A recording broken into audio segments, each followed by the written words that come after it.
ہاں جب جان گلے تک پہنچ جائے اور لوگ کہنے لگیں اس وقت کون جھاڑ پھونک کرنے والا ہے، اور اس جاں بلب نے سمجھا کہ اب جدائی کا وقت ہے اور پنڈلی سے پنڈلی لپٹ جائے، اس دن تجھ کو اپنے پروردگار کی طرف کھینچے چلے چلنا ہے۔ پھر ایسے مغرور نے نہ تو پیغمبر صلی اللہ علیہ وآلہ وسلم کو سچا جانا اور نہ نماز پڑھی، لیکن جھٹلایا اور منہ پھیر لیا، پھر اپنے گھر والوں کے پاس اکڑتا ہوا چل دیا۔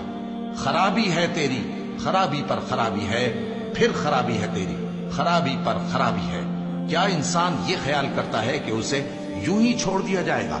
کیا وہ منی کا جو ٹپکائی جاتی ہے ایک قطرہ نہ تھا، پھر لوتھڑا ہوا، پھر اللہ نے اس کو بنایا سو اس کے اعضاء کو درست کیا، پھر اس کی دو قسمیں بنائیں، مرد اور عورت۔ کیا اس کو اس بات پر قدرت نہیں کہ مردوں کو زندہ کر دے؟